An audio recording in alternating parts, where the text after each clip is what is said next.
Hey, what's going on, Uh, Chris? Hey, how what's do I going share a on? link to other people who want to watch this?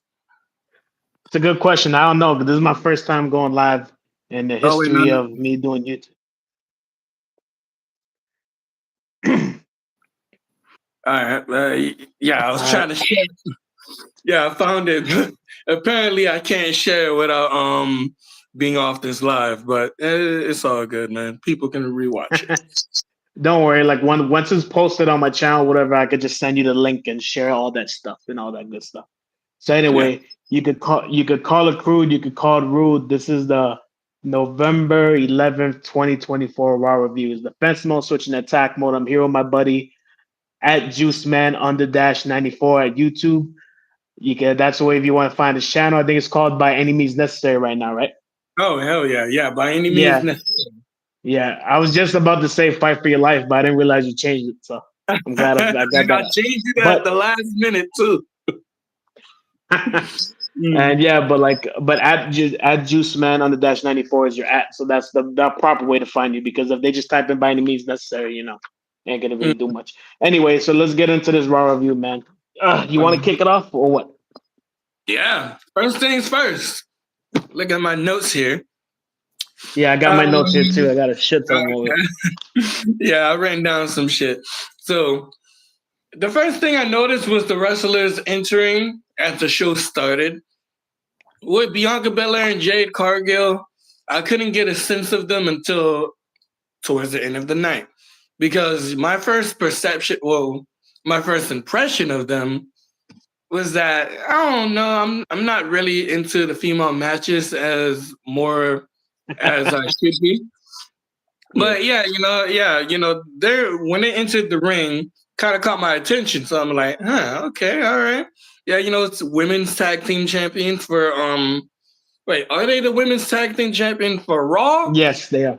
Okay, okay, No, no, okay. no, no, no, no, no. Here's the thing: for the women's, they only have one set of tag team titles for both shows, and apparently, from what I'm hearing, the United States title that just got announced for the women, from what I'm hearing, it's gonna be for both shows as well, unless in the future they end up adding an intercontinental title. But for right now, the world titles, they have a women's world title, a women's WWE title, a women's tag titles, and a women's US title. That's it. Ah, okay, okay, okay, okay, okay, okay. That's why the women's tag titles have their own design. Because usually when they're copying the men's design of their title, then there's two versions of it. But they have their own design for the tag titles because there's not enough of a women's tag team division to have two titles. Mm-hmm. They don't even have enough women for the freaking singles titles, much less the freaking women's division, tag That's division. crazy. One set of tag team titles for both brands. Yeah, because No, that's there's not a strong enough women's tag division for them to have more than that. I mean, I think it's fine the way it is. To be honest with okay.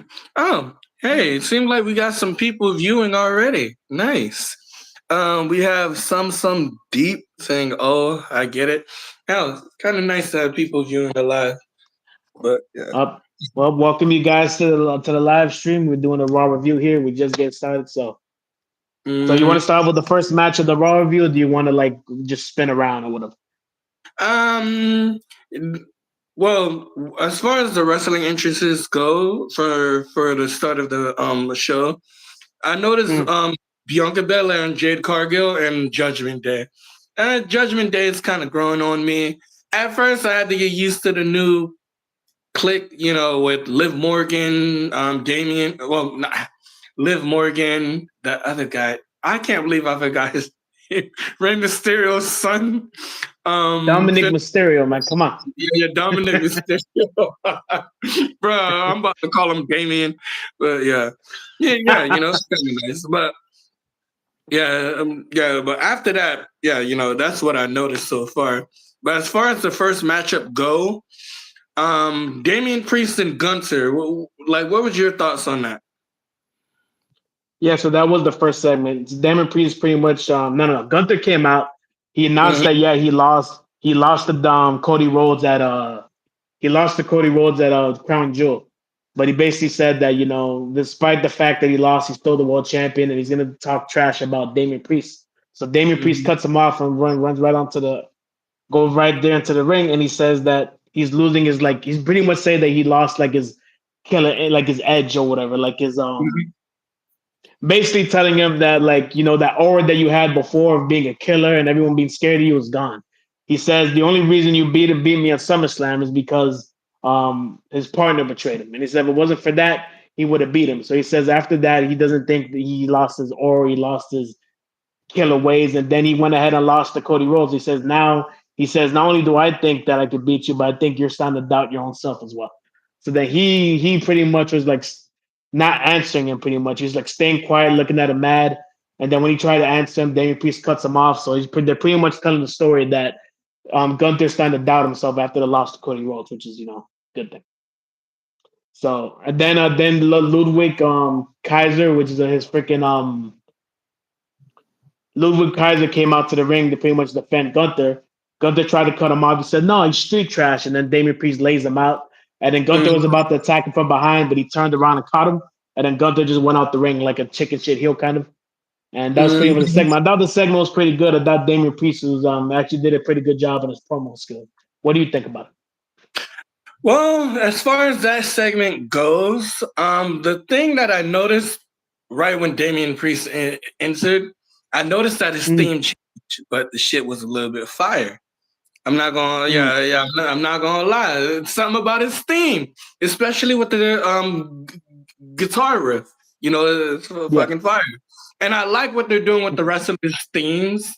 Like for Roman Reigns, in LA Night, yeah, their themes changed to where it sounds more electric and yeah, get you on your feet. So that's the thing I noticed about Damian Priest. As far as the promo goes, yeah, it felt like Damien had Gunther shaking in his boots a bit.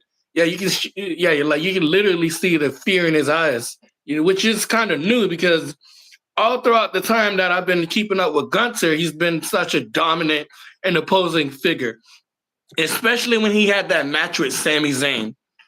Um, Yeah. eh, yeah, for the title, and like, yeah, yeah, to see Gunter, taking it back like that from Damian Priest, Yeah. it's like, oh shit, okay. Mm. They kind of need to tell that story because that way to give some credibility to Damian Priest, because we all pretty much know that Gunther is not going to lose his title at Survivor Series, but by telling this story, at least gives Damian Priest some credibility. So as long as they don't keep this like chicken shit ways of Gunther moving forward after this feud, is what I'm saying. Yo, Tommy Snake, yo, what's up?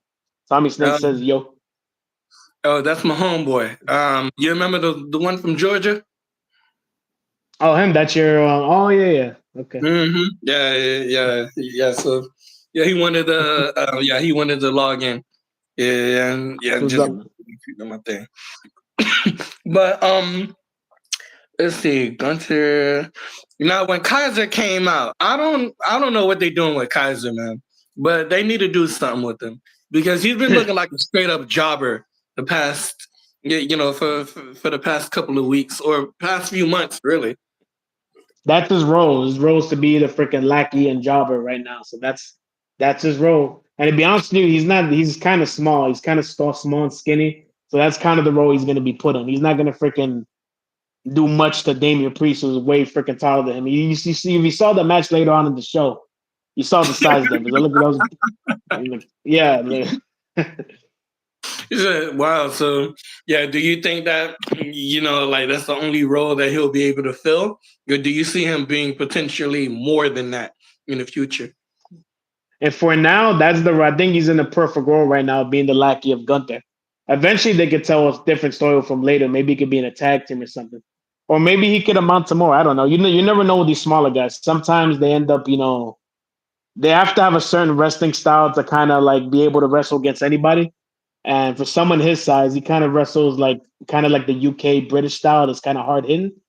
So he's Mm-hmm. kind of like in the same territory as Pete Dunne, but Pete Dunne has a little bit more like I don't know, a little bit more believability. He's a little bit more thicker. He's not as like scrawny. So I don't know.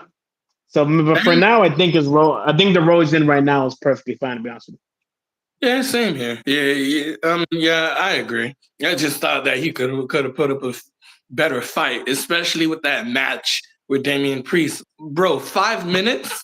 Really? That's all it you. Thing is, all the matches tonight were freaking short, and that was no different. I mean, I think the most he got into. I guess we can just talk about it now since we're already talking about. The match with him. Like I think the most he did was like he had Damian Priest on his ass, and he pretty much did a running kick to the chest, and that was like Mm-hmm. the most offense. That's like the most offense he had the whole match, pretty much. Besides a few punches in here and there, and Damian Priest just did the choke slam. The what's it called? The South of Heaven choke Yeah, bro. slam, and just went just yeah. So like the he didn't really get much offense in that match, to be honest with you. Freaking Damian Priest got all signature moves then, pretty much. But Mm. yeah. Yeah, I agree with you, man. That South of Heavens was crazy. And bottom line, that match just showed you that, yeah, Kaiser ain't had nothing on Damian Priest. Yeah, yeah, like it wasn't. Yeah, I felt like it was felt like it's at the point to where, yeah, it wouldn't be believable had Kaiser won that match. Kaiser, of course not. Kaiser's a freaking lackey. He's not gonna freaking beat Damian Priest. Damian Priest is the number one contender for the belt. Uh, Hmm. from what I remember, the match he missed the stinger splash. Low tosses Priest's shoulders to the pole. He drop kicks his face. And went to break. Then we did a freaking. He tried to do a suplex on Priest. Priest reversed it into the Falcon Arrow and landed on him. He ended up doing back elbow followed by elevated reverse STO, which is pretty cool. Then he went for a power bomb a reverse power bomb into the turnbuckle, boot to the face, the Priest. He did some kind of like front chop, like Ali chop to his chest, and Damian Priest got pissed off, like it had no effect on him. And then Hmm. we had another kick miss. That's when Kaiser did that running kick to the chest I told you about. Then he Hmm. tried to do like a kind of like a Sister Abigail's like finisher. I think he's Yeah. gonna do it to like a DD2, and then he just straight up reversed that and did the freaking what's it called? He did a clothesline and then he did his finish, and that was basically it. But yep, that was a short match. The one thing I noticed about that when Kaiser had Priest and that Sister Abigail wannabe move, when Priest got out of it and he got behind Kaiser, my favorite thing about that was he did this behind clap thing to Kaiser's Oh head. yeah, Yeah, yeah, oh yeah. that was kind of funny. I'm not gonna lie, but That so, started from independent wrestling where they do that freaking clap. Where I guess if you clap your hands hard enough to someone, your forearms like crushes their head. I don't but whatever. oh, no, no, no, no. Well, I wait, really?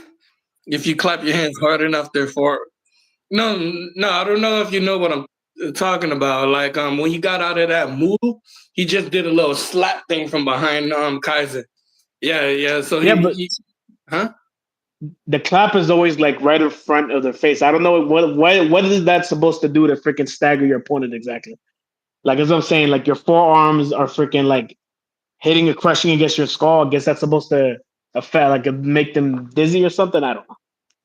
I mean, The whole clapping thing doesn't seem like an effective move to do with somebody.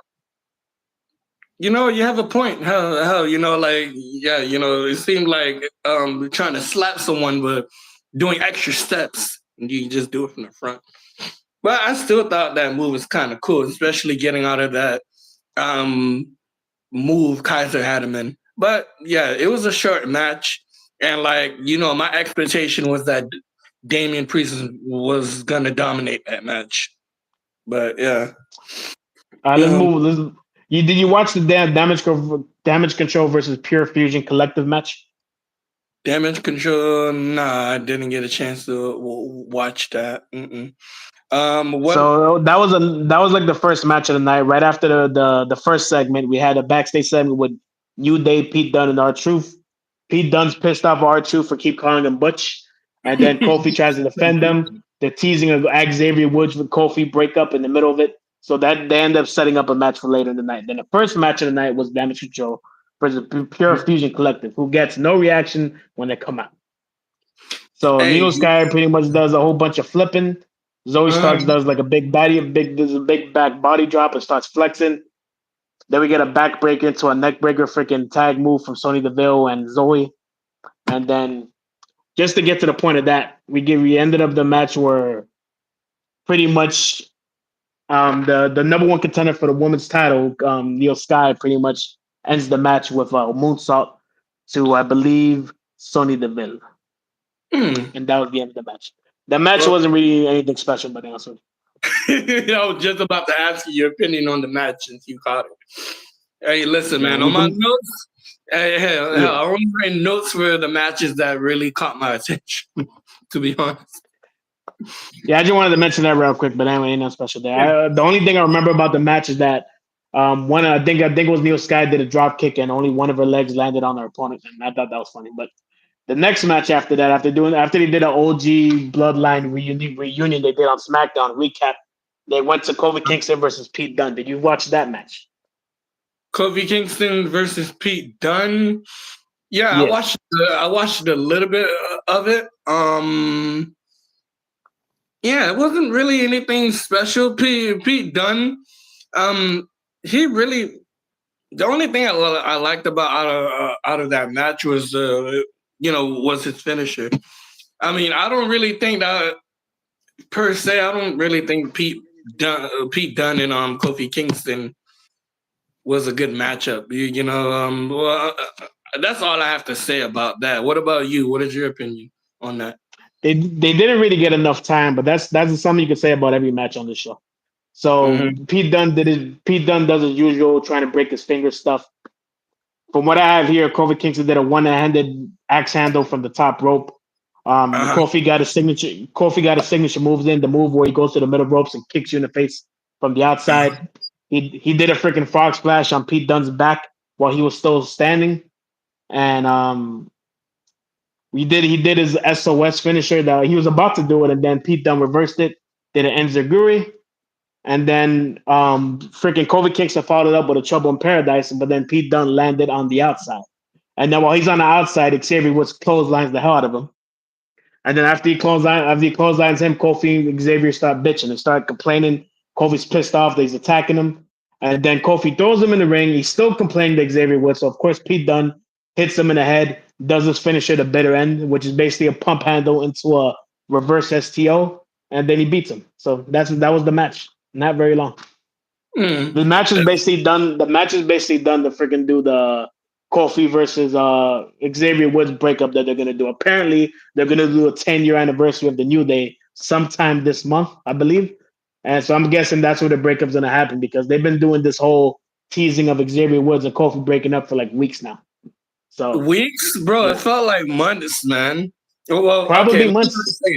Let me not say months, but I feel like it at least been a month. And like we talked about this a little last night, man. My main thing about the whole Xavier Woods turning heel thing is, I mean, for me, man, I felt like they could do better with they could do better with the hints of him turning heel because all I see is just him complaining and like, yeah, he's doing stupid shit like for instance with that match with Kofi versus Pete Dunne. I saw Xavier was trying to interfere a couple of times and he Yeah. ended up getting in an argument with Kofi.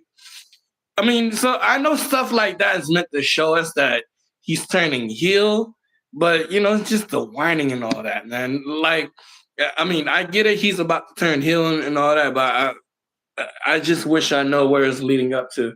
But Well, huh? if his whining is getting on your nerves, that's the whole point. He's turning heel. Yeah.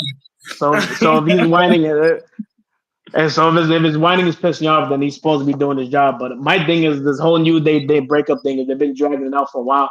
When they Yes. do the 10-year anniversary, I hope that either they finally do the breakup or B, Big E somehow freaking comes back. And apparently, like I'm hoping that Big E's neck is somehow healed and they're just holding off on it. And Big E comes up and they freaking do a big three of them reunion. And then that holds up fixing the New Day. I mean, either one or the other. You'd You have to know, do one or the other. yeah, man, I never really understood that, man. I mean, I get that Big E has a neck injury, and yeah, that's part of no, that's the main reason why that's preventing him from coming back. But why can't he Mm. still be involved in the group somewhere somehow? He don't got to be in the ring.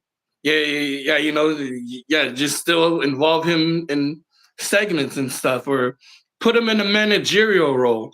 Don't just. I don't. I just think it wasn't a smart move for WWE to just remove him completely. But who's to say? I don't know what I'm. I probably don't know what I'm talking about. There could probably be reasons as to why that didn't happen. But that's where my line of thinking is. I think it's more of a personal thing. Maybe Biggie doesn't want to do anything besides wrestle. For some people, they don't. If they can't be a wrestler, they don't want to do anything else. So I possibly think it could be a personal thing with Biggie. Be honest with you. Yeah, I think so.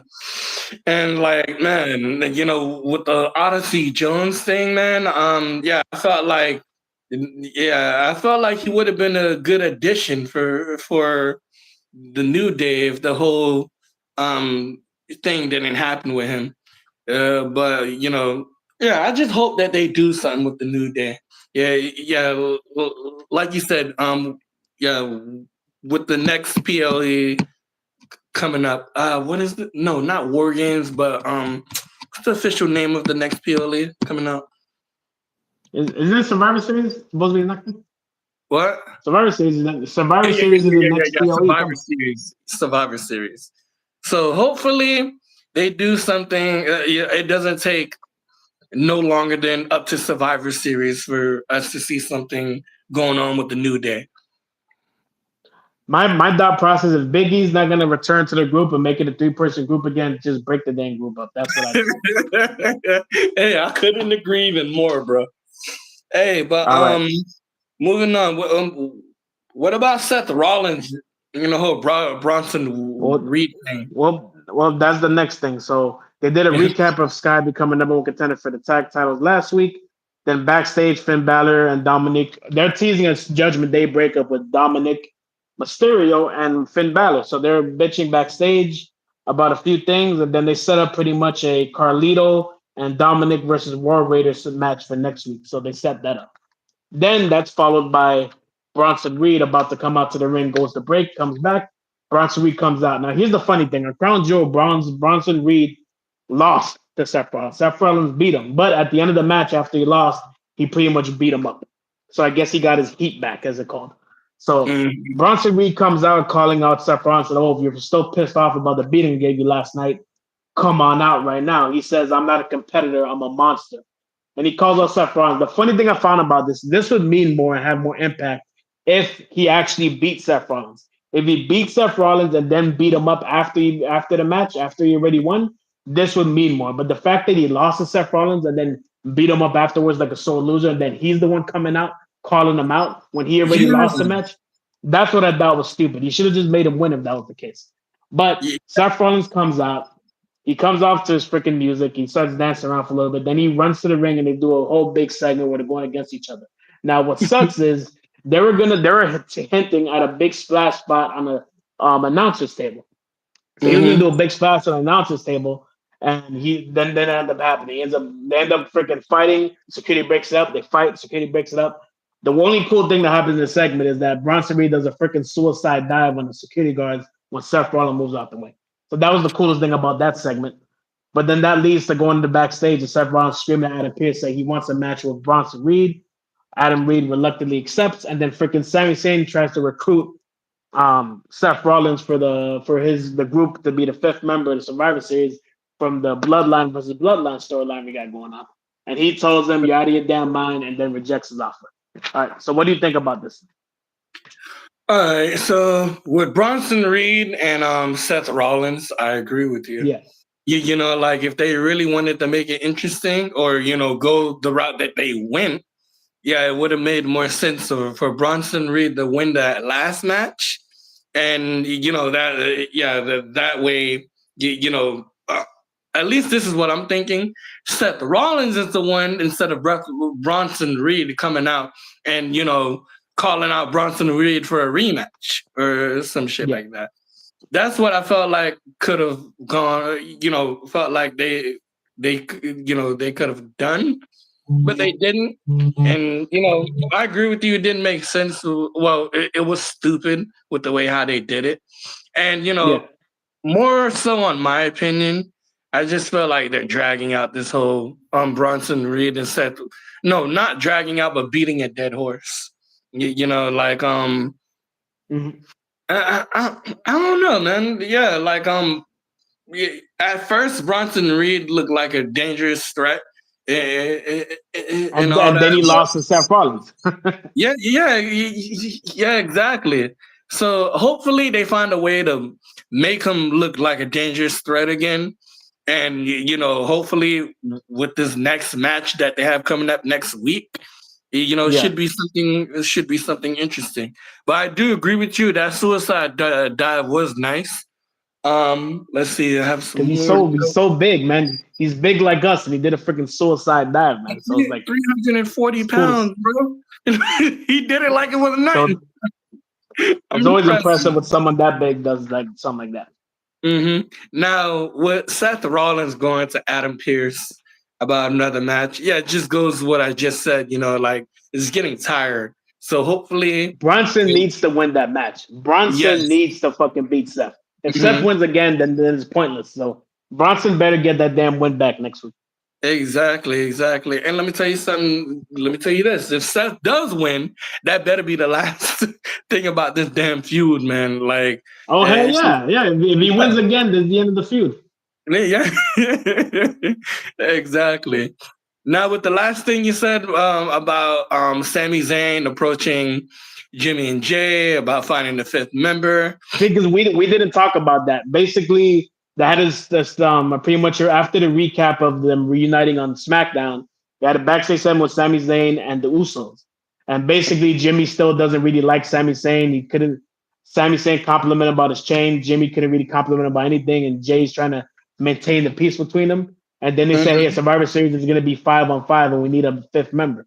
And so that's what led into this thing with Seth Rollins, him trying to recruit him. Did you see that segment, right? Yeah. I did. Now, with this whole fifth member business, uh, Yeah. unless if they're trying to introduce somebody, a new character, or whatever, I felt like they just could have kept it 4-on-4. Yeah, because we already had what we need in Roman, I Sammy, agree. Jay, huh? Yeah. Like I we agree. already have the people that we need. Like, why add one more person? Unless if they want to bring in a high level player, like I keep hearing rumors around that Zilla Fatu should be another addition, but I wouldn't hold Mm. my breath on that. But then again, WWE is kind of unpredictable.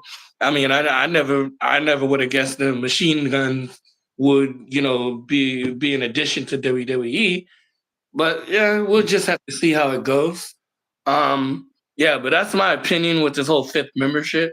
Yeah. The interaction between Sammy and Jimmy, yeah, they both was giving off the vibe that, hey, nah, bro, you need to chill. No, you need to chill. Oh, you see, Jay, he wildin'.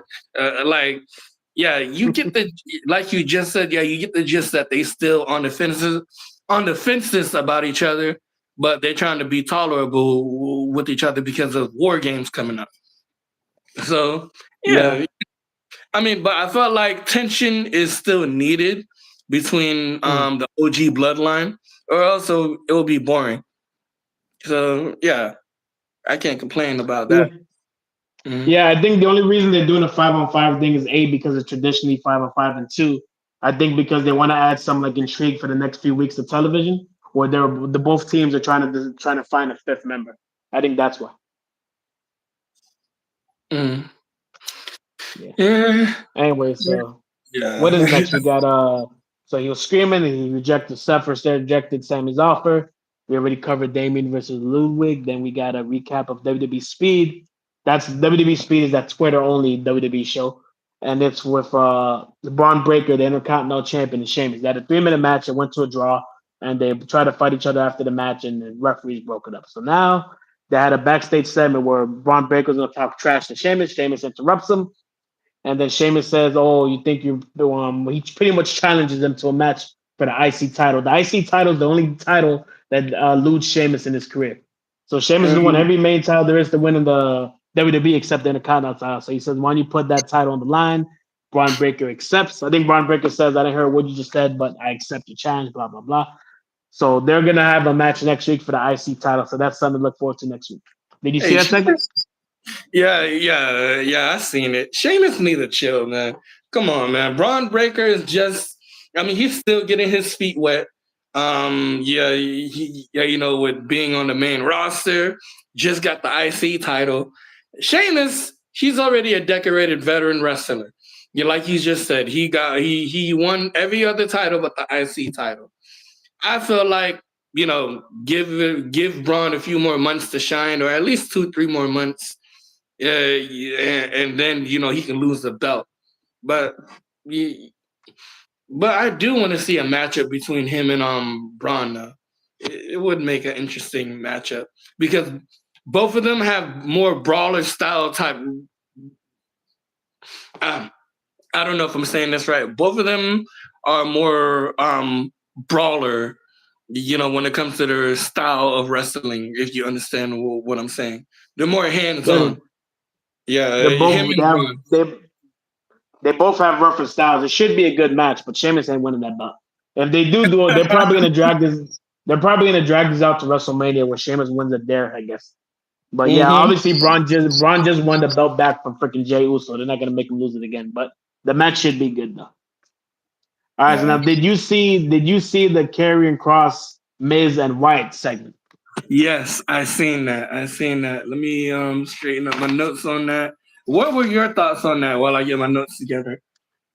Well, Karrion Cross and Miz are basically Karrion Cross is pretty much threatening Miz, saying, "Where's the Wyatts?" And Miz is like, "Hey, I can't tell you that." Blah. So then it pretty much grabbed the Final Testament, pretty much grabbed Miz and then rough him up and throw him all the way into the ring. And then he continues to threaten Miz, saying, "Where are the Wyatts?" The Wyatts finally come out. The lights go off. The music comes. They show up, and then Miz, apparently they pretty much were baiting the Wyatt family because Miz freaking hits Eric Rowan with a chair from the back. Then Mm-hmm. Uncle Howdy starts laughing for some reason, and then they pretty much the Final Testament jumps the rest of the White family. Oh, freaking! Miz did a skull crushing finale on Eric Rowan while he's throwing his knees to the freaking chair. Karrion Cross does his running face buster. It's like a running no, it's a running power slam into a face buster finisher. He did that on Uncle Howdy.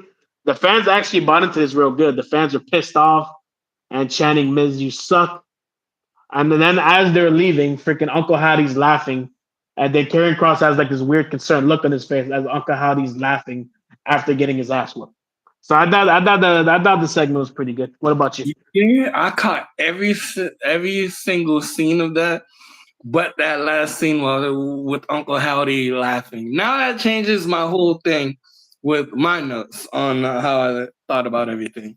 So the segment between Final Testament and the Miz when they were talking. Yeah, Um, the Miz coming back to the Final Testament, talking to them, looking unharmed or anything. Well, when if you remember with that last segment when he was yeah, kidnapped by the Wyatts, he was on that chair, and like I'm guessing Uncle Howdy was talking to the camera for a bit. Next thing you know, yeah. he told Dexter Lumis to snatch up the Miz, and like next thing you know, you got Dexter Lumis coming out of the dark, snatching him in. So with that, with me seeing that, I'm thinking, damn, we probably ain't gonna see Miz until what Survivor Series. They probably did something. But what disappointed me was when Miz was telling Cross, "Hey, I changed my ways. All I had to do was say I'm sorry to Uncle Howdy and the gang, and they let me go. They believed me." Yeah. I felt like that was a stupid reason to let him go. They could have came up with something more better. Like, Yeah. bro, with the character, with how much I've seen of the White Six already, I don't Yeah. think it's in their character to easily let someone go like that. Yeah, so that's why I'm saying what I'm saying. Um, I feel you. Karen Cross, That makes sense. huh? You No, I said said I what? feel you. I understand. No, I said I Yeah, feel you. That makes sense. yeah. Karrion Cross is becoming yeah, he's becoming a real good heel. Yeah, real good villain. I didn't know too much about Karrion Cross. It wasn't until like last month when I was introduced to him when he was included in those New Day segments as you know yeah he was acting as the devil on Xavier Woods' shoulders, being all up in his ear like yeah, you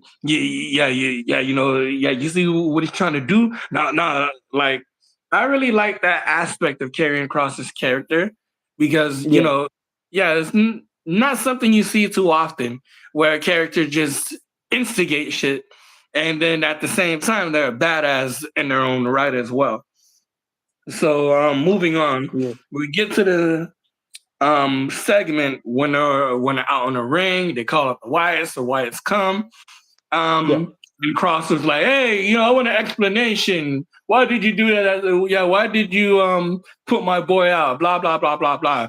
Then Miz come out with the steel chair hit. I think he hits Eric Rowan with the chair, right? Yeah, Yeah, yeah. He Rowan hits him in the goes. back of the. Yeah, Yeah. yeah, Rowan goes down. Now, another thing I found, well, I had a problem with was after that Mm. chair shot, I was expecting Howdy and the rest of the gang to just throw blows because that's what I'm assuming. Right. Yeah, like that's what I'm looking for their characters to do. But with Yeah. how Uncle Howdy responded, yeah, it kind of was surprising to me because he just yeah, imagine this. Your He buddy started got hit. laughing. Yeah. Well, wait, he did. Yeah. Well, Yeah, from what? like yeah. Huh? No, go ahead. Yeah. Well, this is what I saw after Eric Rowan got hit with the chair. How he slowly turns around and he looks at Karrion Cross and like I didn't see the part where he was laughing or not, but that's when everyone started coming to blows. Nikki Cross gets thrown out of the ring and onto the ground.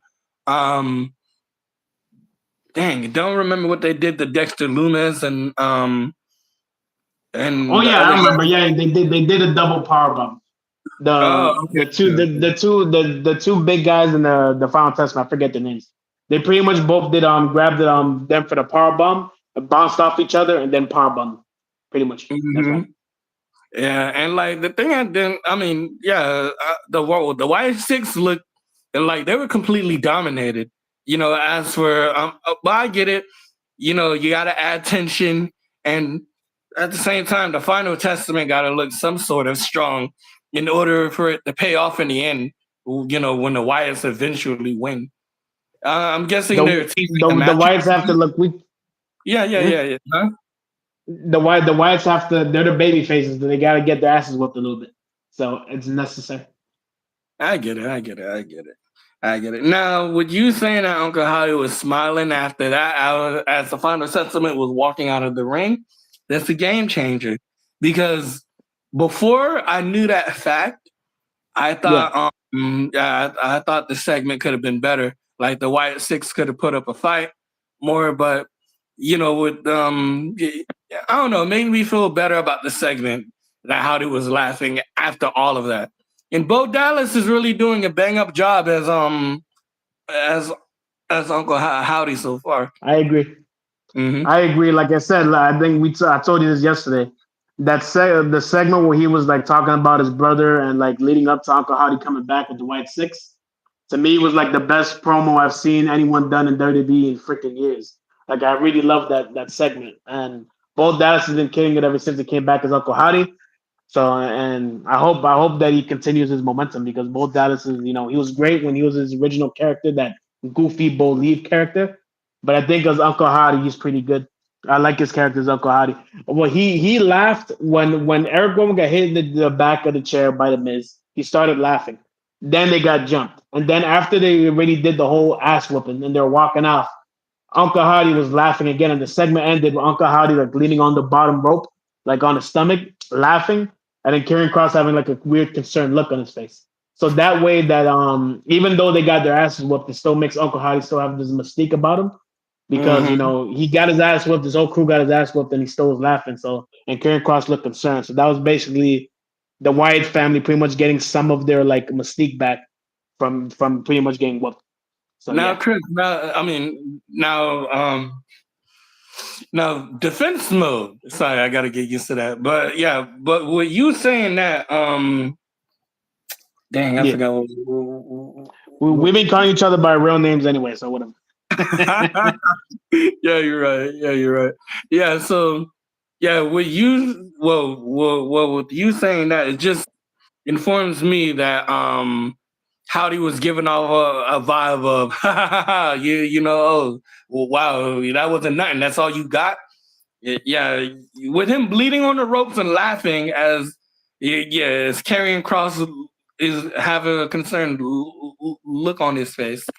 I felt like Howdy's laughing after getting his ass whooped was meant to give off that type of vibe of, "Ha, that's all you got. Oh, this ain't nothing. Wait till we eventually have our next matchup."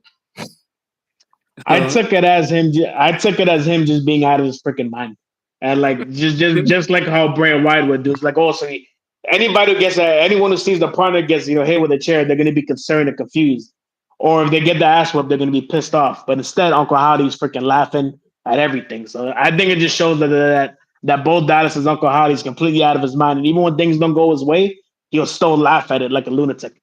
Like a mhm. lunatic will laugh. A lunatic will laugh at the most, a lunatic will laugh at any crazy situation, right? You could if someone's out of their mind, you whoop the ass and you leave them laying on the floor, you walk away, and then all of a sudden as you're walking away, they're laughing. You turn around like, what the fuck? The fuck's wrong with that guy? I just whooped his ass. Why is he laughing? I think Mhm. that's what they're trying to go for. Mhm. If anybody wondering what I keep looking at, I'm just looking at my notes. That's why. No, no, no, no, no, no. It's all All good. this It's shit I all wrote good, down. bro. I'm doing the same thing, man. Hell, I think I've written about almost 2 pages of notes, bro. Yeah, and Yeah. we're basically almost done. Though, so we're basically almost done. So what we got here is Kathy. I think it's Kathy Kelly. She approaches Seth Rollins as he's walking off. All of a sudden, he's interrupted by Solo Sikoa and Jacob Fatu waiting for him outside. I thought they were gonna go ahead and whoop his ass, but they actually tried recruiting Seth Rollins as well. They tried recruiting Seth Rollins, and Seth Rollins basically says what I remember writing. He says, I don't want to. He said I will never join Roman Reigns and his original bloodline, but he says I'm not gonna. He says I'm not gonna join a Roman Reigns wannabe either. And then Jacob, as soon as he said that, Jacob Fatu was about to rush him, and Solo had to put his arm in the way and stop him from rushing Seth Rollins. And then Seth Rollins walks away. So I thought that segment was pretty funny. I like. Did you see that segment? Yeah, I did, and it made perfect sense, and it falls in line with his character. Why would he join people who partly, try to make his life a living hell? Of Like course. even if it's against the person, who he's considered a monster. So yeah, it made sense for him to tell him no. Now with Jacob Fatu, I love what they're doing with Jacob Fatu's character so far, especially with that promo he cut last week. Yeah, Yeah. yeah, he's looking like a real threat, and like he went face to face with Rollins, and they're staring each other down. I'm more James, interested in what? no, you mentioned in what? Yeah, I'm more interested in seeing a matchup between Rollins and Fatu. Yeah. I don't know. I feel like anytime, I would I huh? would like that segment. I would like that match. Yeah, I would like to see Jacob Fatu and Seth Rollins. Continue.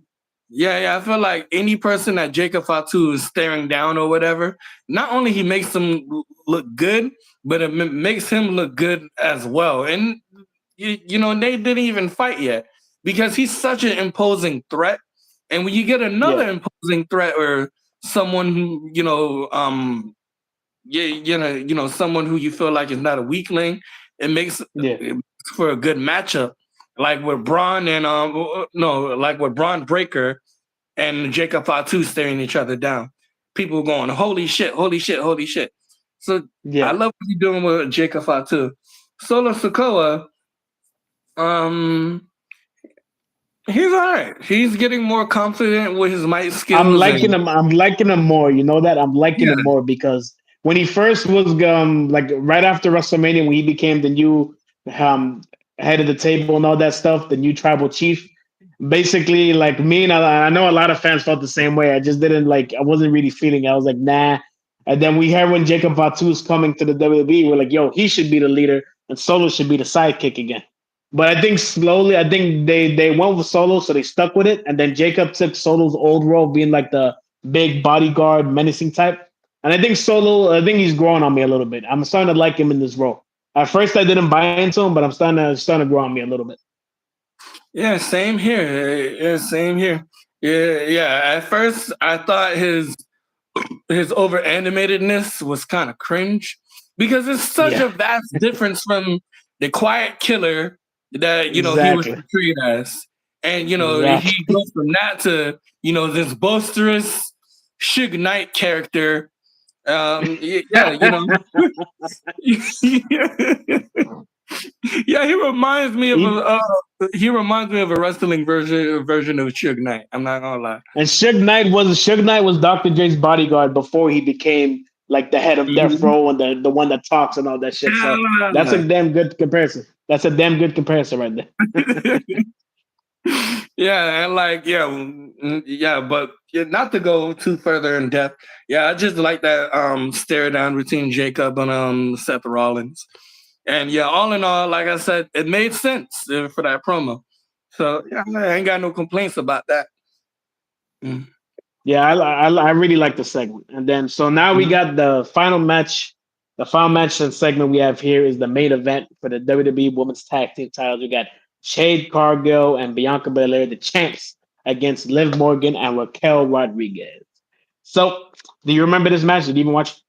I watched it. I watched it. All 7 minutes of it. There's a lot that happened in that 7 minutes. It was I, entertaining. I, Like this is my first bullet point for my notes about this match. It was yeah. entertaining, but clusterfuck. Yeah, like so much was happening throughout the match. Hell, you got Naomi and fucking Io Sky. First of all, aren't they from SmackDown? Liv Or Morgan is the no. Liv Morgan is the world. She's on Raw. oh, The okay, no. okay, okay. If you're talking about Jade Cargill and Bianca Belair, remember the tag titles could go to Raw or SmackDown for the women's division. No, So no, if no, you're no, seeing them on Raw, they good. no, no, no. That's not what I'm trying to point out. I'm trying to point out each well, each tag team individually from what brand they are. I know Liv Morgan and Raquel Rodriguez. She's on the Raw side, right? Yeah, Bianca Belair and Jade Cargill. I'm they're on assuming. SmackDown. Okay, okay, okay, okay. Now Io Sky and dang, what's the Naomi? They're from SmackDown as well, right? Or is it? Naomi and no, you meant Nia Jax. I think Nia Jax is no, I think Nia Jax is Raw, isn't she? No, Nia Jax is SmackDown. You're right. They're both from SmackDown. The problem is Jade Cargill and Bianca are also on SmackDown, but the women's tag titles can float between Raw and SmackDown. So that's why you're Okay. seeing all of them come in and shit. Yeah, yeah, yeah. That's what I kind of concluded, or What's going yeah, on, Wrestling Corner? huh? No, I'm saying hi to Wrestling Corner. He said hi. What's going on, man? But yeah, regarding that matchup, let's see. What the only question I have is why Nia Jackson Stratton is helping out Liv Morgan and Rodriguez. I thought they were I thought they had a little beef before Crown Jewel, so I didn't think that they would be so cool with each other after Crown Jewel, or it probably could be a fact of the enemy of my enemy is my friend. Well, that could possibly be it. I know Naomi freaking came in to interfere, and then Nia Jax came in before her, and the ending was kind of clusterfuckish, to be honest with you. I think straight and ended up coming in too, and that's why Naomi came in. Like, yeah, like, don't get me wrong, it was a good match, man, but yeah, like it was a lot going on, bro. Let's see, Bianca's be- no Bianca Belair and Jade Cargill. I'm not gonna lie, Yeah, they're insanely strong. They are, especially Bianca Belair. I didn't think that yeah. yeah, I didn't think that she was that strong. Dare I say it, she's probably on par with. Well, I can't say she's on par with Jade Cargill, but I do feel like she's rubbing off a little bit on Bianca Belair. But yeah, yeah, I say that because of the KOD that the KOD that she hit Mm, on Liv Morgan. Yeah, yeah, like yeah. that was nice. And I think let's see. Yeah, and I think there was a couple of times Jade Cargill had the, she had a chance to show off her strength as well.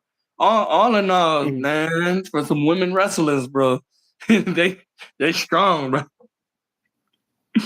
Yeah, so Jade Cargill came from AEW. I think the reason they put her and Bianca together is because Jade Cargill is very greenish, and she has a lot of freaking like developing to do. So they put her with Bianca Belair, who's an established talent who's also strong. And they put them together. So I think Bianca can pretty much play that role of like a mentor. And I think Jade Cargill is slowly getting better. So I think it's doing what it's supposed to do. Hmm. So Bianca Belair was supposed to be a mentor for Jade Cargill. I'm not saying not on screen, but like behind the scenes, because Jade Oh, Cargill okay, was very green, and she didn't really in AEW. She was kind of protected, and she didn't really like when she came to WWE. They found out in the training the performance center that she really needed a lot more learning to do. So rather, because if she already was like ready to go, they would have supposed to have Jade Cargill and Bianca Belair feuding right off the bat. But then I guess they found out Jade Cargill doesn't really know, like is a little bit greenish, so they decided to put them both together first to kind of make her rub off on Jade Cargill a little bit.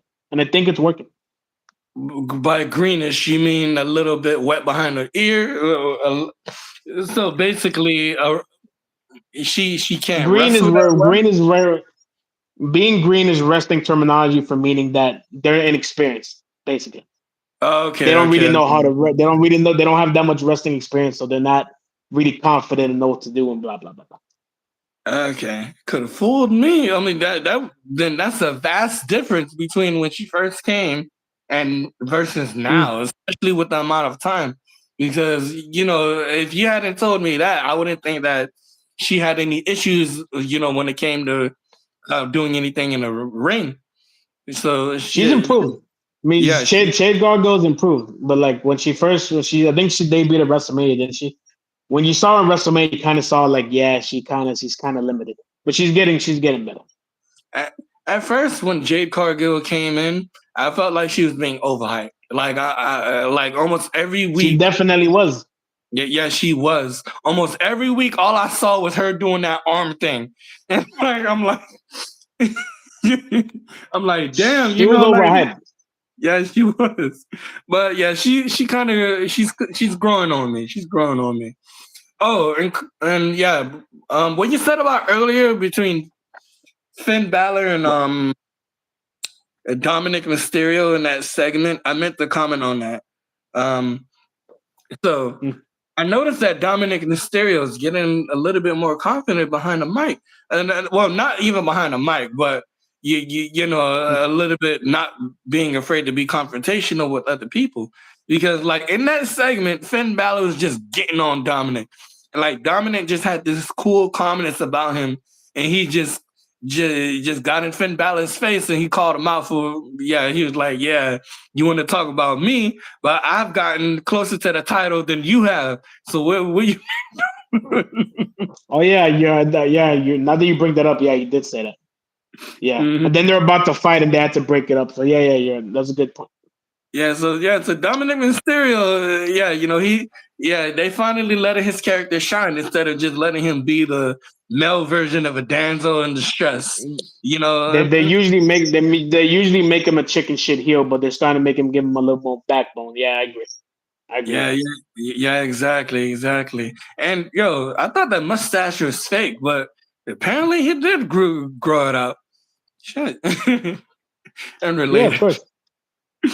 But yeah, But but going but back, from what I uh-huh.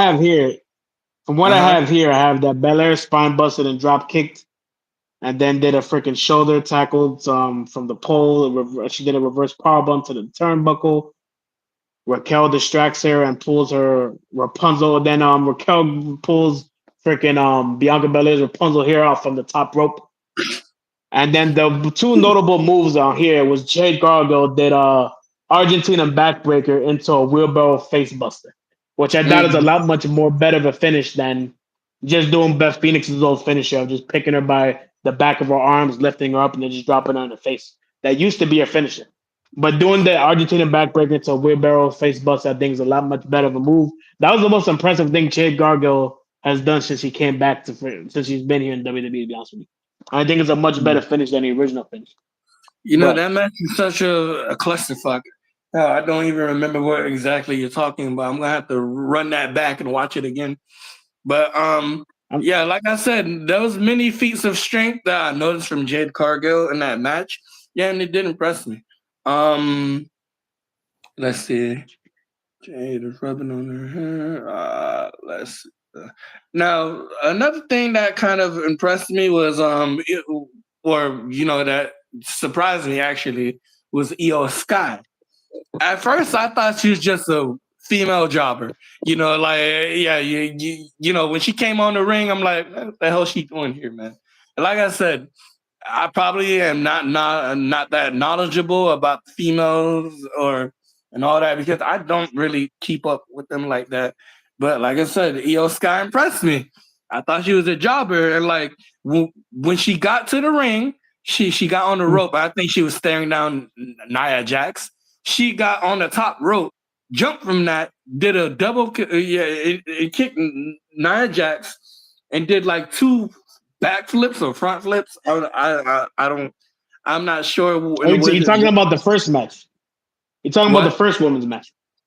the first? You're talking about the other because Oh yeah, no no no no you're no no talking no. about No, I'm talking about the same match because at a certain point when Io Sky came in, at some point when she got to the ring, oh yeah she jumped on the top rope and she did like a double kick to Nia Jax on the chest, and yeah then that's when she did these two backflips and she did this little stupid hand move. I'm guessing, yeah, but yeah, Io yeah she's Sky an impressed me, huh? she's an acrobatic one. She even did like a front roll into a double stomp to the stomach. That was after the match was breaking down. Oh, you talking about when she did that to Tiffany Stratton, bro? I thought that was savage. Yeah, Yeah, and then my another favorite part of the match for me was when a um when Liv Morgan and Rodriguez were kicked out of the ring or they were thrown out of the ring. You had Jade Cargill, Bianca Belair, yeah, Naomi, and Io Sky, and yeah, like they was and each of them took a corner of the ring, and you got Naomi in the middle. I kind of like that, especially when Jade Cargill and Bianca Belair did that double suplex to yeah. They yeah, did double suplex to Nia Jax. Yeah, I like that. bro, yeah, like that was raw. I'm not gonna lie. Whenever you Another whenever whenever you see a fat person, whatever that big, getting suplexed of any kind or any kind of move like that, is always fun to see, baby. mm, yeah, some people said that the ring shook a little.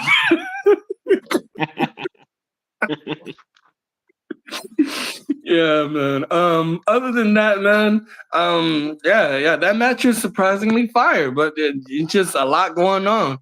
Um, I will say this: when it, I felt like Naomi.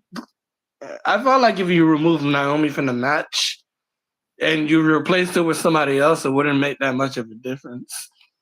No, But then all again, Naomi did was just grab straight on and make her hit her face on the outside ring apron, and then she went ahead and I think she hit. Oh yeah, Nia Jax went rushing at her and she moved out the way and made her drop on the floor, and then Liv Morgan hit Naomi, and then that's what led into the finish of the match. Because then at the mm, finish of the match, Raquel does some freaking Vader bomb elbow drop on Bianca. No, she does it on Jade Cargill and Bianca breaks it up. Then Naomi beats up Strayton. She barely moves out of the way. Jackson. Liv Morgan did a backstabber on Naomi. That's what happened. And Liv Morgan did a mm, backstabber on Naomi to put her out. Then tag it. Then Jade super kicks Liv in midair, and Bianca follows it up with one of the best finishes in all of WWE, the KOD, the Kiss of Death. They're pretty much mm, reverse attitude, just Argentinian backbreaker all the way up into a freaking just drop him straight down in the freaking face. And that was the end of the match. And that's how they retained their belts. yeah, that match was dope. How do you feel about Tiffany Stratton? Yeah, like, do you feel like that she's a waste of space, or do you feel like they should do something better with her?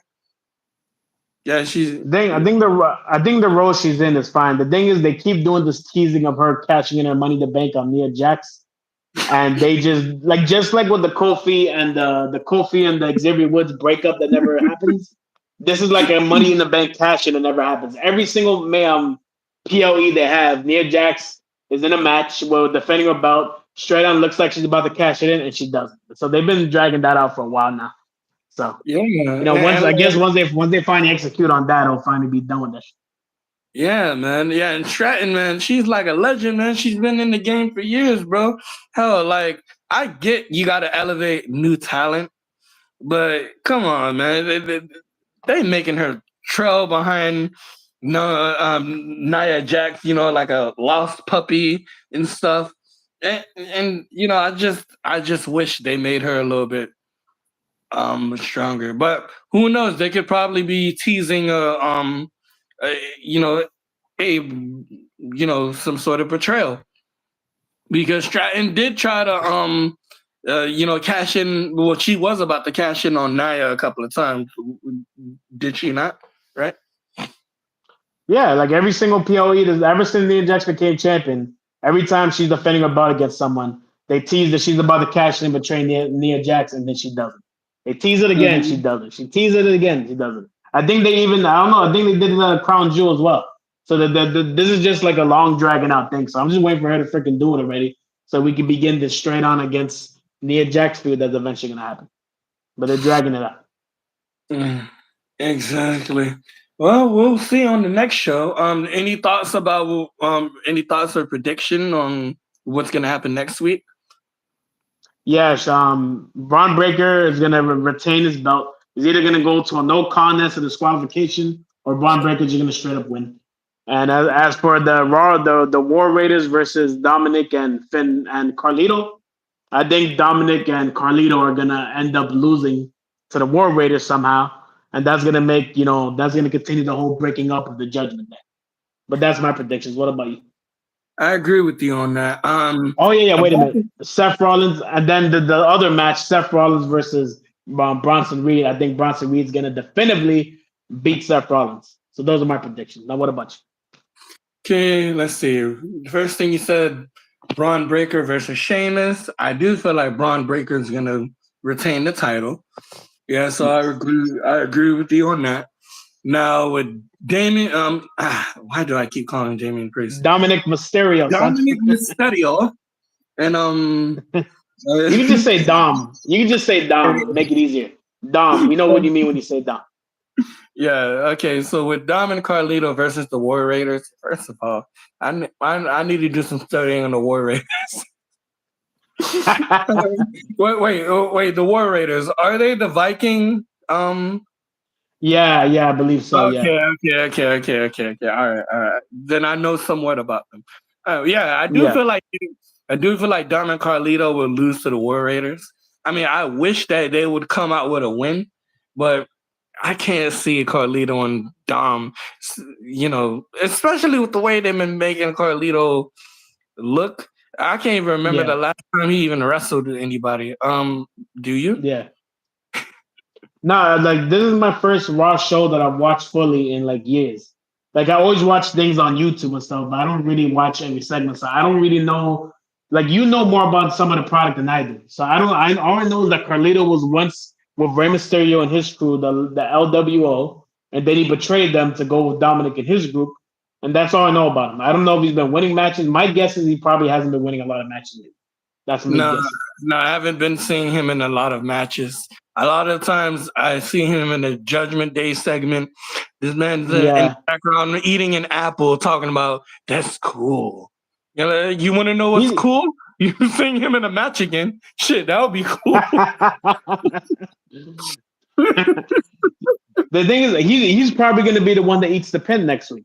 I think the War Raiders end up winning. He's going to probably be Carlito's going to lose. I think they're eventually going to do a thing where the Judgment Day, when they eventually break up, they're gonna get pissed at Carlito and probably throw him out or some shit. That's probably going to turn him face.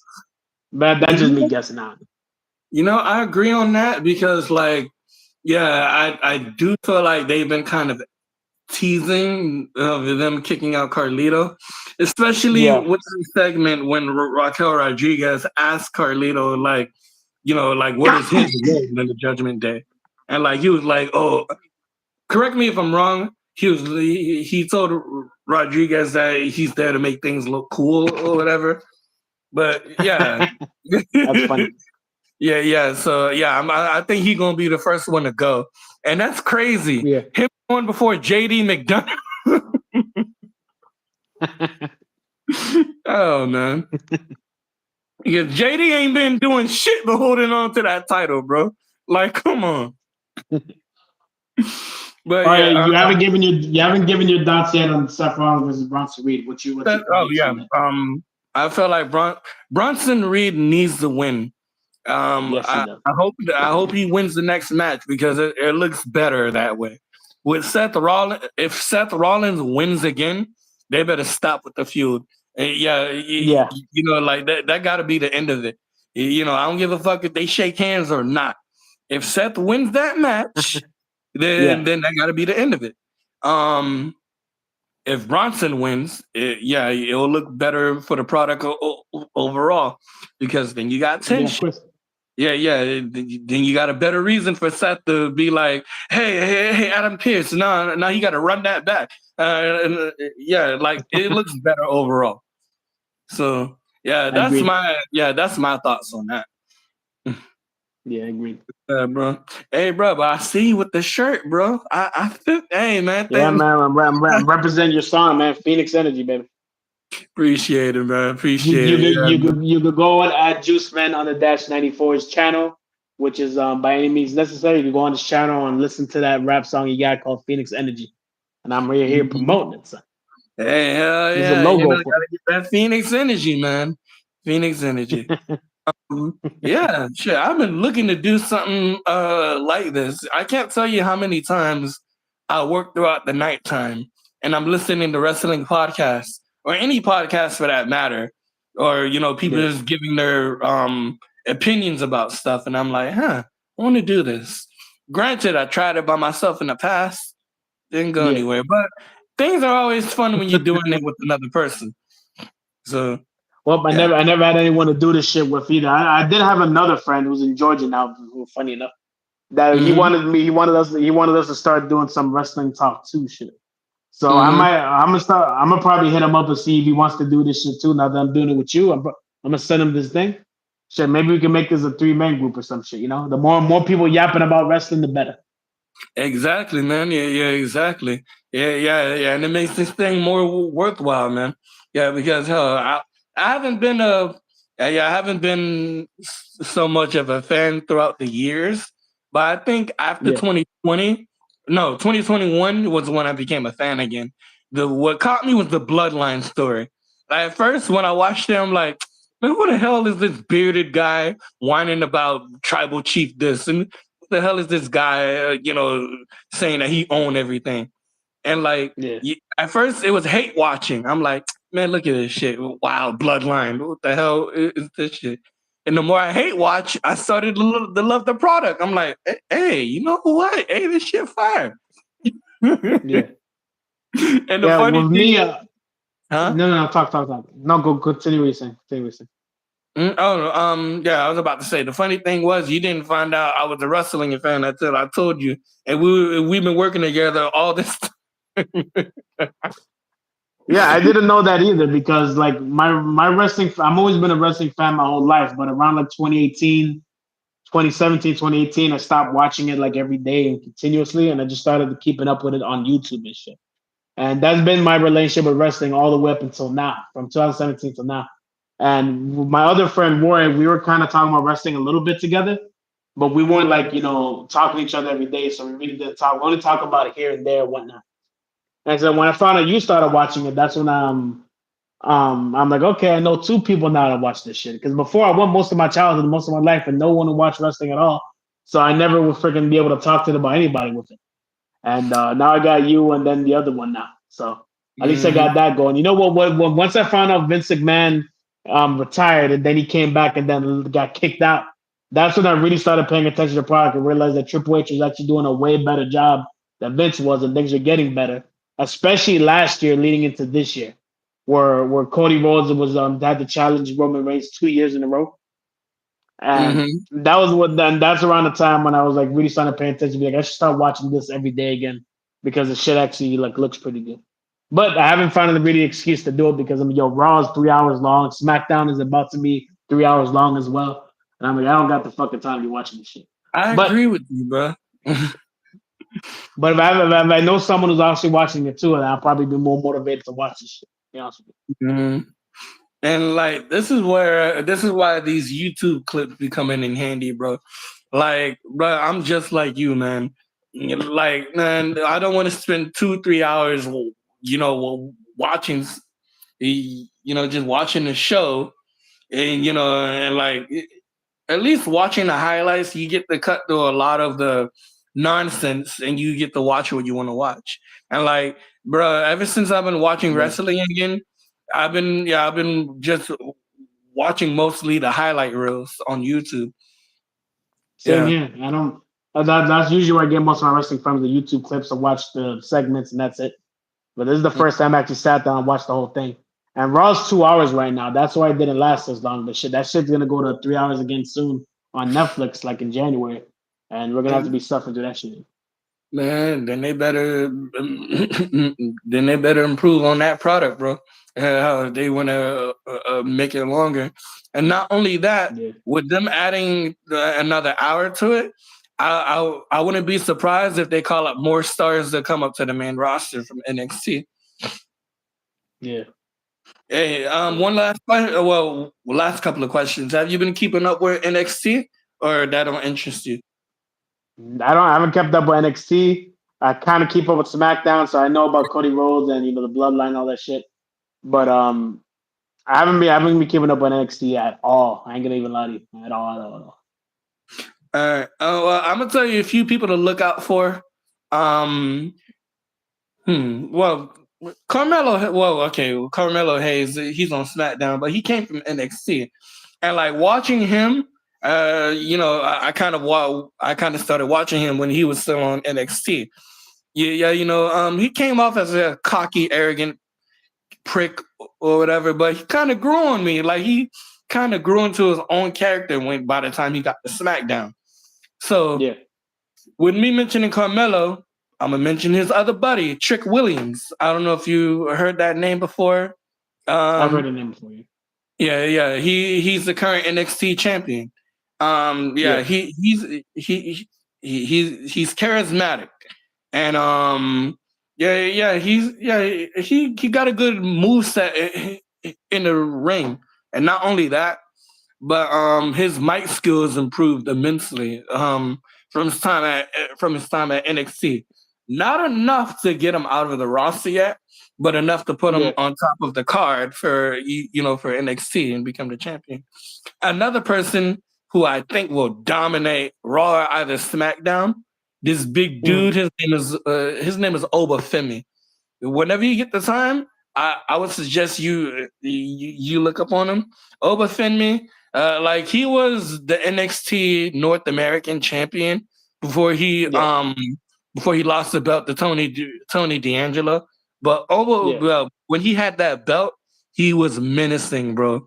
Not only he defeated every one of his opponents, um, but he decimated them. mm, And like what I like about him is like he's straight out of I'm gonna just say it like this. The the put an image in your head about what type of character he is. Picture mm, shit. I know you watched Black Panther, right? Um shit. mm. What's that big dude who Yeah, I challenged? did, I did, I did Yeah, yeah. watch Black Panther. You talking about the Michael B. Jordan character? No, not Michael B. Jordan. Shit, the dude was the fur around his neck, and he's from the Jabari tribe. And he challenged, yeah, like he challenged Black Panther in the beginning of the first movie. I forgot Oh, what I his think I know you're name. talking about. I know Yeah, you're talking big about dude. Yeah. So Obafemi is just like that guy. Yeah. that. So Obafemi, he's a Nigerian giant. But he's Mm, young, 26, 27.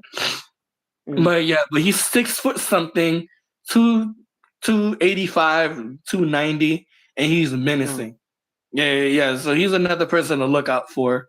Um, Wesley uh, Wesley, he's pretty acrobatic. I Mm. feel like he might get called up to the main roster as well. And Javon Yeah. Evans, he just had a yeah, he just had a match with Randy Orton a few weeks ago at NXT. Yeah. And of course, I mean, he's young. The kid is young, but he's pretty acrobatic. He's pretty acrobatic, and like he was able to hang with Orton. So those are, if you don't watch NXT that much, if you see any of these people that I mentioned come up to the main roster, yeah, it's Yeah. because man, shit, man, they own it, bro. They own it. I'm gonna start watching some highlights on NXT and seek out those guys you mentioned. Maybe get Yeah. myself familiar with the product. Yeah, Do you yeah. watch Oh yeah. AEW at all? AEW. I tune into it every now and again. Like I watched a little bit of it this week, like the whole John Moxley, Darby Allin, and Orange Cassidy thing. I can't. Yeah. I don't really care for that. But the whole angle, the whole segments with the Hurt Syndicate Yeah, I knew and you were gonna say that. Yeah. bro, yo, I'm gonna tune in for that, bro, because Yeah, man, like I'm watching the highlights on the I'm watching the highlights on the channel, and the Hurt Syndicate is one of the things I'll be watching because having Bobby Lashley, Shawn Benjamin MVP, if they can't be in WWE, if Triple H doesn't want them, having them AEW is good. yeah, exactly. Like and like man, I was getting ready to give up on AEW, especially with John Moxley, or some of you may know him as Dean Ambrose. There's this one segment he did with fucking Brian Danielson, so where he put a plastic bag over his head and proceeded to choke him Yeah, out. I And saw that. Yeah, it was I'm like, stupid. It was fucking yeah, stupid. I'm like, what the fuck? And like, it's funny because the crowd was like, they had the same reaction too. They were like, this is murder. This is murder. That's hilarious. I'm glad the fans said that because they need to let them know that was a dumbass segment. It's freaking retarded. Yeah, man. It's just tasteless violence, bro. Like, It's just because they said it was a tribute to Terry Funk when he did it, but I'm just like it's unnecessary. It's like that when Terry Funk did it, it was like a blood feud. This isn't a fucking blood feud. It was stupid. exactly. And like you would think that they would learn a lesson from that. AEW would be like, oh, okay, the people ain't feeling this shit. All right, we're gonna stop. They did it again. The same thing, and not only that, but I think they had another nigga choke out Daniel Bryanson. I think he was a Chinese dude with a beard. His name was Yuta. Af- you Yeah, know, yeah, like that. That just like I said, that whole thing don't make sense, and that was making me give up. Well, about to give up on AEW. Don't get me wrong, John Moxley, he's a menacing character and all that, but I've been doing a little research, and the owner of AEW, Tony Khan, I heard that he was mm. giving um Moxley full reins on creative. And that explains all that dumbass shit we've been seeing. Yeah, because John Moxley, like he always wanted to look like a badass and shit, and want to like he's known for bleeding all over the place in AEW, senseless violence. So I don't this, take John Moxley seriously as a badass character and shit. I mean, but he cut decent promos though. I ain't gonna lie. Yeah, he do. It's just He that the does storylines that he's good surround on him. promos. He's good on promos. It's just I don't take him seriously as a badass character. He always does dumb shit with his fucking shoulders, like all this dumb shit with his shoulders. Like stop, man. Fuck. Corny. Mhm. But yeah, man. Yeah, but yeah, regarding the Hurt Syndicate, bro, and I don't know if you watched their the 13-minute interview that they did. It was Bobby Lashley, Shelton Benjamin, and MVP. They did an interview, and they was talking about how the group got started, the momentum they had in WWE, and how that momentum was cut short, and why they moved over here to AEW. Yeah. Yeah. They explained all of that while while keeping kayfabe, a little bit. And I'm not Yeah. gonna lie, I like what they're doing with it, especially making Shelton Benjamin equal to Bobby Lashley instead of what WWE was doing with Shelton Benjamin Yeah, all making these him years be ago. the jobber bitch of the group. Yeah, exactly. And that nigga, bro, he has plenty of talents, bro. Like that man, that dude is heavily underrated. Shelton Benjamin I is agree. really underrated. I didn't know that he was that much. I didn't know that he was that good until AEW. So that goes to show you how much WWE was holding him back. When the original Sean Benjamin, when he was younger, was like tremendous. He was a tremendous athlete, and he was freaking had great matches and shit. The Sean Benjamin of the last few recent years, he's almost 50 years old. He's like 49, so he's not as athletic as he used to be, but he's still believable in the ring, and he still has a legitimate NCAA amateur background and shit. So yeah, I agree. They haven't been treating him good in WWE. At least AEW for now is treating him good, so I'm happy for that. Yeah, yeah, I am too. Especially with his first couple of matches. The first match that I was watching a little bit of was him against Leo Rush, and like Leo Rush, he's fast in the ring, but Shelton Benjamin, him being a man of older age, he was able to keep up with him, and that impressed me. So I'm like, damn, okay, He's also bigger than Leo Rush, which everyone is bigger than Leo Rush. yeah. Your fucking nephew is probably bigger than Leo Rush. He's too damn he's so fucking small. And it don't matter how fast you are. Sean Benjamin should whoop his ass twice on Sunday and fucking another time in the weekday just to add some measure. Leo Rush shouldn't be beating no damn body any freaking time, any given week. Yeah, he's a certified jobber that makes people look good though.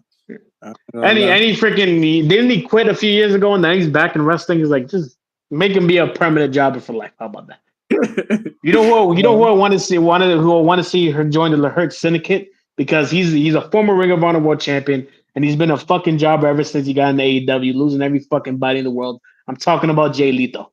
I want to see him or her join the Hurt Syndicate as the official fourth member and actually start racking up some wins and be some kind of a threat of some kind.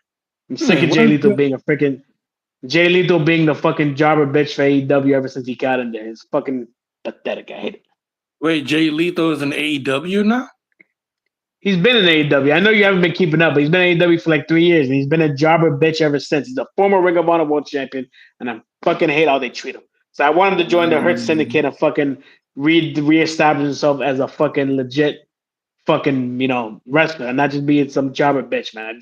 I can't stand how they treated him ever since he's been there. You really think he would be a great fit for the Hurt Syndicate? Yes, I would because he's good on the mic. He's better on the mic than Sean Benjamin. Sean Benjamin's weakness has always been his mic skills, but he can hold his own. But he's better on the mic. He's a good wrestler too, athletic as well. I wanted to see him in the Hurt Syndicate. I hope they fucking do. I gotta keep up. I gotta watch up on him now because I only remember Jay Lethal from that segment he did with Ric Flair. Like, Look up his Ring of Honor matches when he was the world champion. Trust me, he was my favorite wrestler for a time there. That's how good he was. I really liked him. Watch his matches as Ring of Honor champion against AJ Styles and a few other people, and you'll see what I mean. He was the shit. yeah, I guess I gotta keep up more with the Indies more than I thought. Hell, Yeah, yeah. Like WWE be throwing away some diamonds in the rough, and they be going to the Indies, and they be and that's where they elevate. I think yeah, guys like Cody Rhodes and fucking Drew McIntyre, they were over at the Indies for a couple of years, and they elevated, and the WWE wanted them back. So sometimes yeah. just going to the Indies to work on your game, can be beneficial to you. But yeah. Yeah, of course. That's what the Indies is there for. Fucking learn your craft, get good at it, and then you get capture someone's attention, and then you fucking get signed. That's the name of the game right there. Exactly, man. Yeah, exactly, bro. But hey, man, with all that being said, man, that's all I got. How I done went through all of my notes and all that, and even went off the So top have of my I. head. Hey, man, So have I.